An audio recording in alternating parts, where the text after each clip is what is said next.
Después tenemos los aspectos significativos de su vida. Estos son una serie de elementos, vivencias y hechos completamente subjetivos que el paciente menciona en la entrevista y que abarcan aquellos factores de la vida, tales como puede ser la salud, el bienestar, sus relaciones, las actividades que realiza,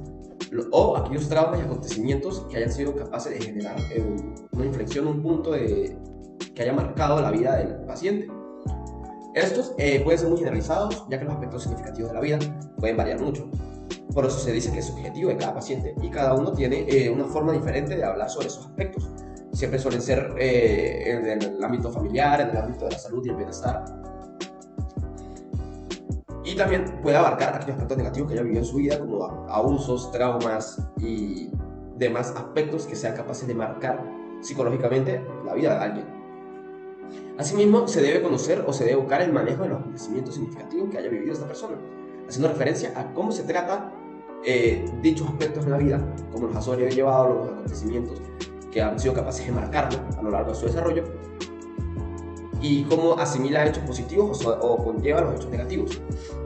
Esto es muy importante, ya que todas las personas tienen diferentes métodos de mecanismos de defensa ante las situaciones negativas, ante los hechos traumáticos o el dolor. Y también se asimila o se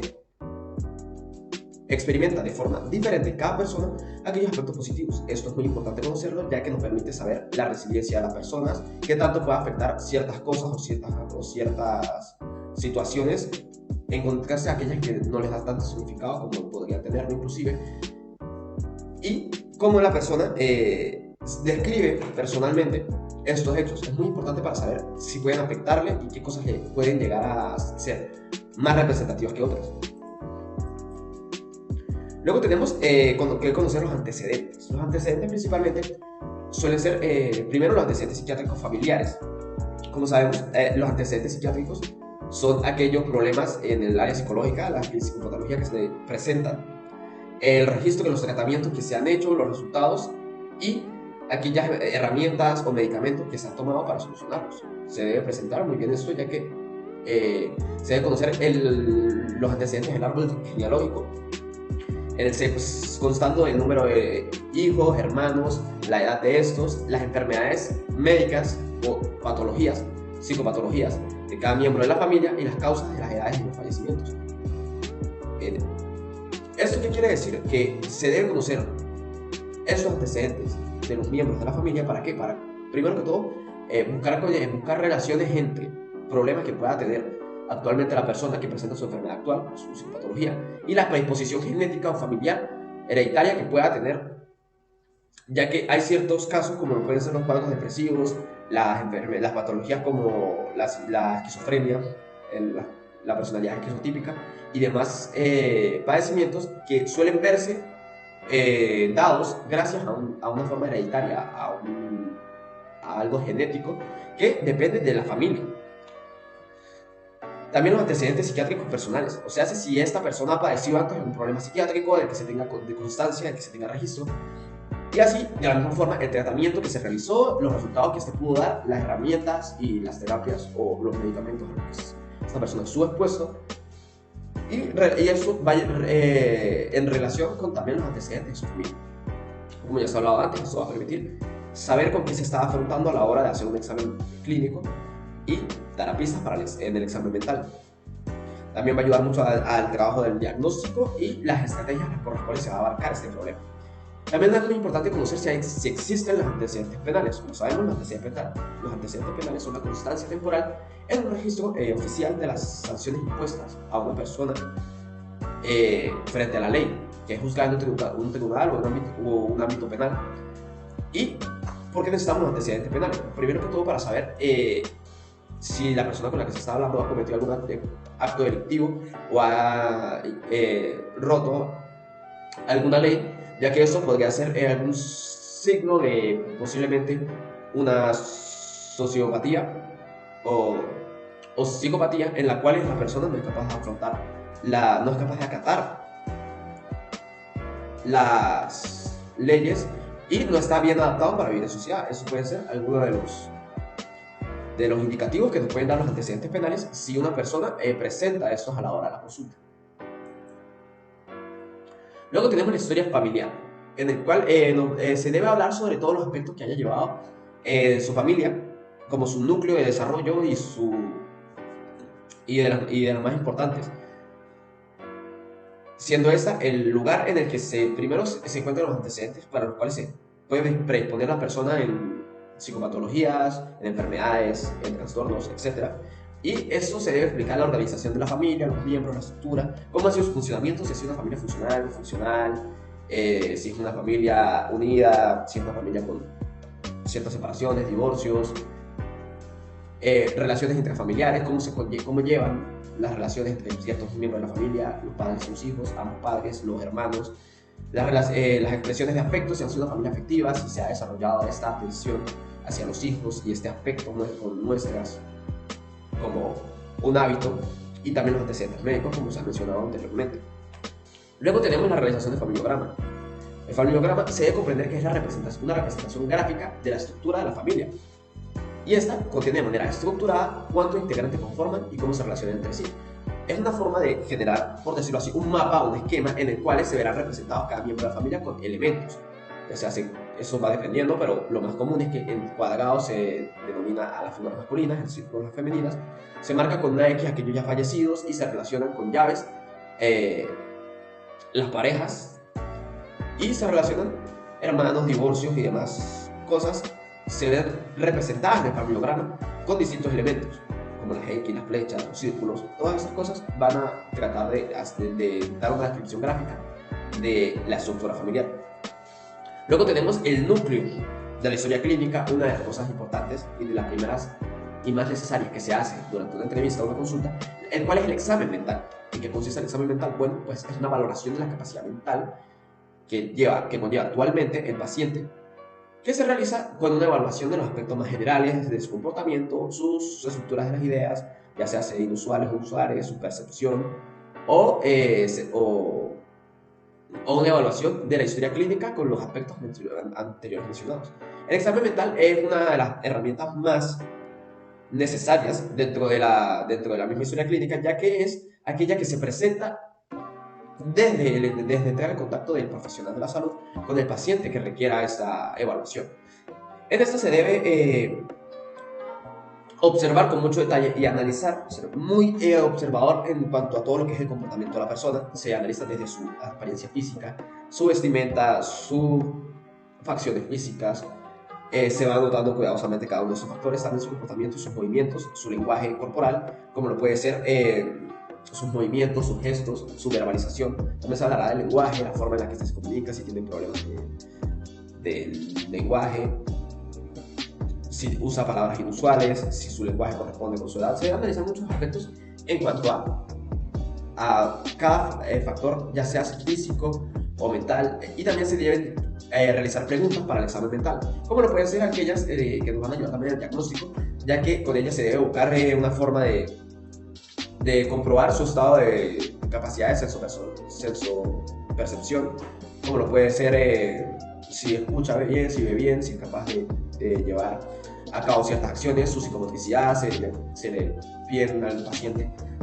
realizar ciertas acciones de forma verbal, llevar a cabo una serie de cosas, aquellas preguntas como de ubicación, de temporal, como tales como se le pregunta el día, la hora, la fecha,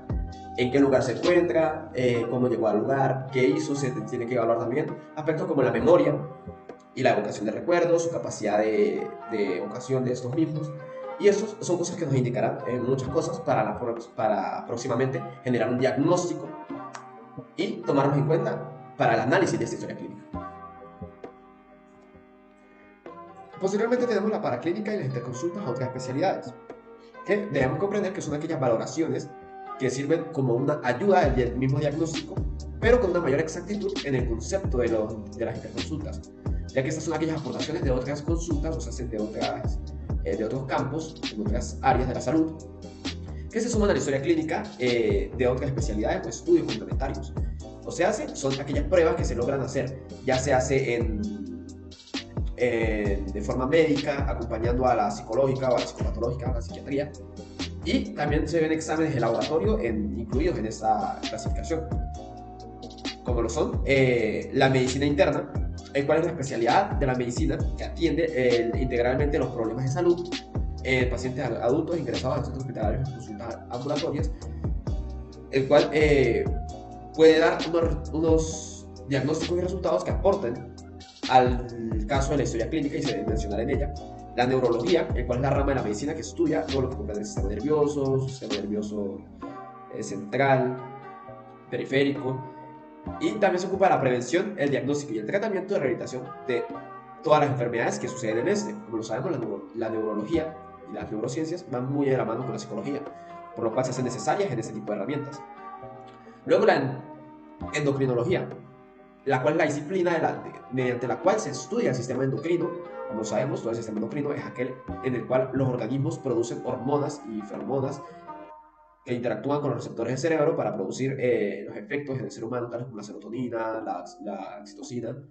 la dopamina, y entre otros,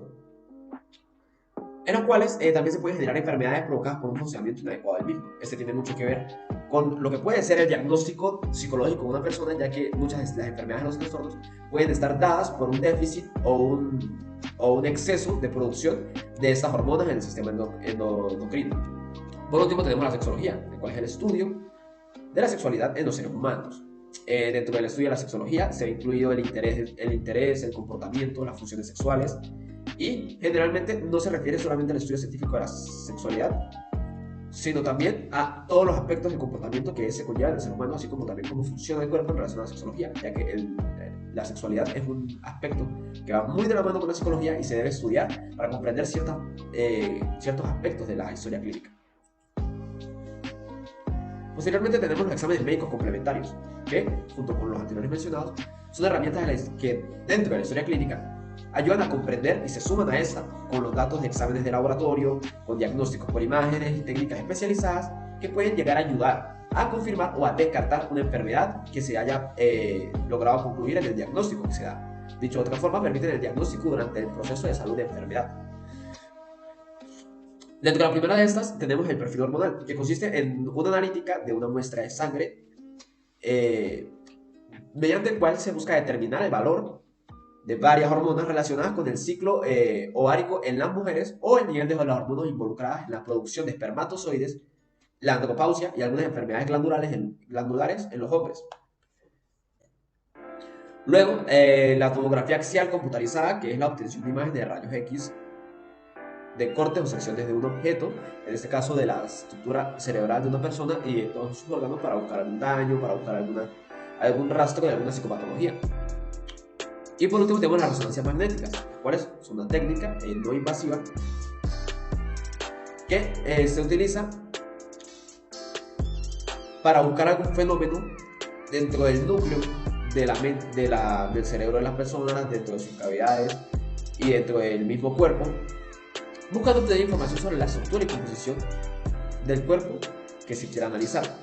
Todas estas herramientas pueden ir sumadas a un diagnóstico y a una prevención de psicopatología para buscar aquellos problemas que se han diagnosticado y se buscan tratar, confirmar o descartar. Luego tenemos que hablar sobre las pruebas psicológicas, las cuales son herramientas dentro de la historia clínica muy utilizadas y muy importantes, ya que estas permiten clasificar, estudiar y sobre todo tener una evaluación concreta, puntos específicos o cuantitativos, de las capacidades mentales de una persona, de sus capacidades cerebrales, cognitivas, etc. La más famosa, entre las 5 famosas o más reconocidas, tenemos como primera el test Rorschach, el cual es el análisis de las manchas de tinta y objetos que se evalúan para evaluar la capacidad de la personalidad de una persona para cumplir su respuesta. Como sabemos, este es un test en el que se le suministra al paciente una serie de imágenes con una especie de manchas de tinta en las cuales la persona debe identificar objetos o formas o qué le transmite esta imagen, y esto revelará datos de su personalidad, de sus pensamientos y de sus procesos. Luego tenemos el test Tamai, test autoevaluativo multifactorial de adaptación infantil, que consiste en responder una serie de preguntas y afirmaciones de sí o no, y es una prueba aplicada principalmente a niños. Está utilizada en la área de pediatría sobre todo, ya que se busca con ella saber cómo se desarrolla la personalidad de los niños y su adaptación social, y se busca diagnosticar y prevenir trastornos desde la edad temprana en los infantes, así como se busca una correcta adaptación a la sociedad, buscando cualquier actitud que sea contraproducente en el área de la adaptación social. Luego tenemos el test MMPI, que es un cuestionario de personalidad, o sea, que es similar al anterior en cuanto al formato, pero es mucho más amplio y completo, debido a que, de que está enfocado para un público adulto, es más generalizado, con preguntas mucho más concretas y es más largo, sus resultados pueden variar más, y busca desvelar ciertos aspectos de la personalidad de una persona para conseguir distintos resultados, y se busca confirmar muchas cosas con eso. Es un test muy útil, ya que al tener resultados generales se puede aplicar en la búsqueda de distintos síntomas, por ejemplo, de trastornos de la personalidad, siendo eso uno de sus campos de aplicación. Luego tenemos el test de Kliver, que es una descripción muy amplia de la personalidad del individuo, poniendo un énfasis en las actitudes y habilidades sociales para relacionarse con otras personas. O sea, es un test o prueba psicológica que busca medir las capacidades sociales de comunicación y de relaciones interpersonales que tiene una persona para adaptarse con otras en su mismo círculo social. Y por último, tenemos un dibujo también, tenemos una técnica también muy utilizada en la psiquiatría y en la psicología infantil, el cual es el dibujo de la figura humana de Goodenough, en el cual consiste en el simple realización de un dibujo y el análisis de esos mismos garabatos realizados por los niños, que permiten mostrar su nivel de madurez mental y su desarrollo psicológico. Aunque a algunas personas no les parezca este test o esta prueba significativa, en realidad es muy común y muy utilizada dentro de la psicología, ya que con el hecho de dibujar se está representando físicamente una percepción que se tiene o la forma de ver dentro de la mente de un niño, cómo está su relación hacia los demás, hacia ellos mismos y demás cosas. Por ende, el análisis de los dibujos puede enseñarnos muchas cosas al subconsciente que sería más complicado obtener de otra forma. Luego tenemos que comprender las últimas partes del examen mental, los cuales son la impresión diagnóstica y los diagnósticos diferenciales. En la impresión diagnóstica se sabe que es la identificación sustancial de los diversos elementos que integran una organización de la personalidad evaluada, presentados como la síntesis sobre las áreas evaluadas. O sea, es como una parte previa al diagnóstico total de la conclusión, pero más generalizada, ya que no tiene un objetivo para determinar el diagnóstico concreto y definitivo, es como una antesala a esto, sino que más bien es el medio por el que se pueden causar las pruebas y los diagnósticos posteriores. O sea, se va a crear una situación en la que se facilite el diagnóstico definitivo posteriormente, y se buscará seleccionar las pruebas que mejor se apliquen al caso que se está tratando. Se realizan también las correspondientes pruebas especiales con el objetivo de llegar al diagnóstico definitivo, que puede confirmar o ser distinto a lo que la impresión diagnóstica ha arrojado. Luego tenemos el diagnóstico diferencial, que es definido como el proceso cíclico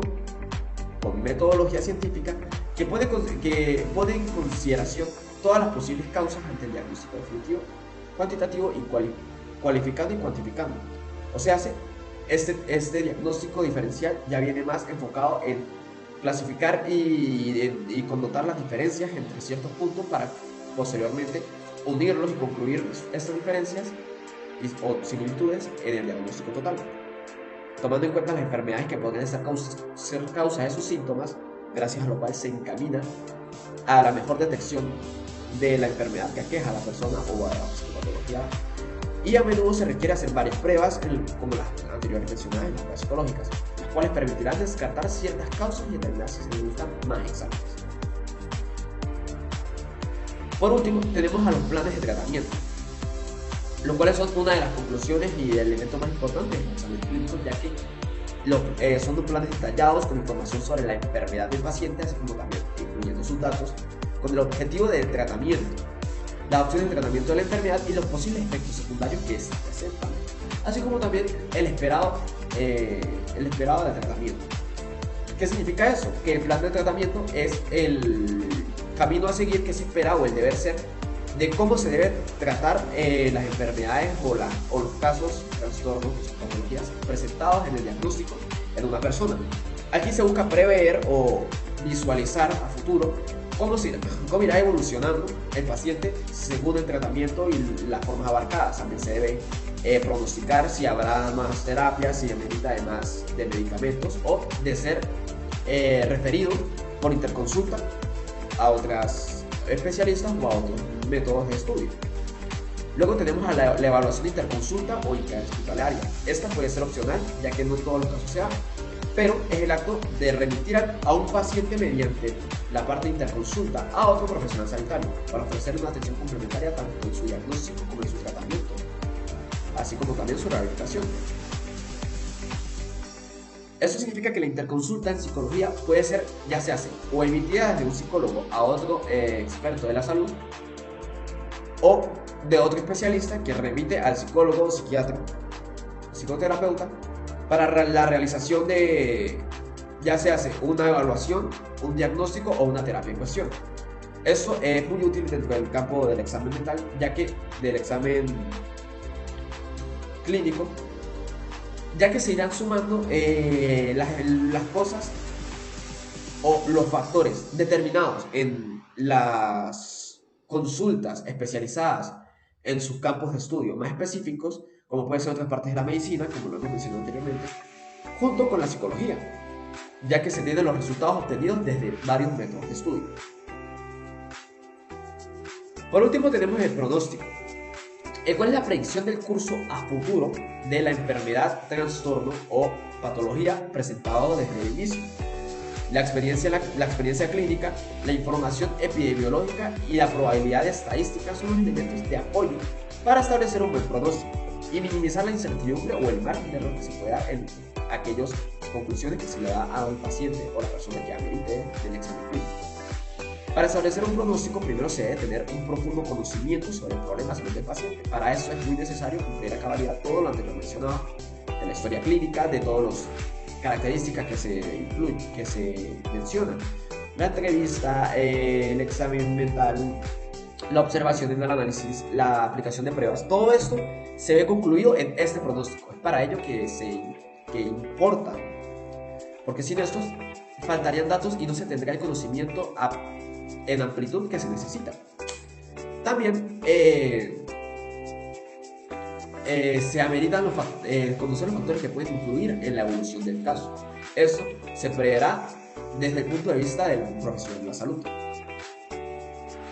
Luego se deben hablar de los aspectos éticos y jurídicos de la historia clínica, los cuales son un conjunto de documentos legales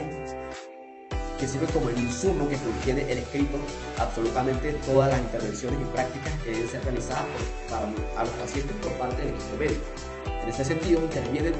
no solo personal médico, sino que la enfermería y los registros de salud. Lo cual quiere decir que en lo jurídico y lo clínico, la historia clínica debe ser una combinación de los anteriores aspectos sobre la evolución, y se deben guardar los datos de todas las consultas y exámenes realizados, sirviendo también como una prueba fehaciente de la aplicación de esta rama de la ciencia. Además, se puede evidenciar el cumplimiento de las actividades del equipo de salud que intervienen en la atención del paciente, entre los deberes de las personas que se encuentran los siguientes: deber de asistencia, deber de informar, entre otros. De esta manera, la historia clínica tiene el alcance de la prueba documental que determina la calidad de atención prestada en casos de demandas o responsabilidad a los profesionales que conforman el equipo de salud en determinado centro asistencial, sea público o privado. Lo cual nos quiere decir que, ante lo jurídico y lo legal, las historias clínicas sirven como una evidencia en los casos de demanda o en los casos de reclamos que pueda presentar un paciente o una persona o un tercero a una institución clínica, a un profesional como tal, o a una organización pública, sirviendo como una de las mayores pruebas para confirmar la historia clínica. Concluyendo toda la exposición y lo anterior mencionado, sabemos que se debe manejar muy bien la historia clínica y todos los conceptos que en ella se acata, también como la aplicación de las pruebas, la entrevista, el examen mental y demás cosas que a esta se refieren por la importancia que tiene dentro del campo de la psicología. Esta importancia se ve en el diagnóstico como tal cuando se suele medir la calidad de un profesional de la salud mental, de un psicólogo, con la exactitud y la utilidad de sus diagnósticos, lo cual es el deber ser el que estamos llamados a al que estamos llamados todas las personas que ejerceremos la psicología prestando el mejor servicio posible a los pacientes. Muchas gracias por la atención, esto es todo.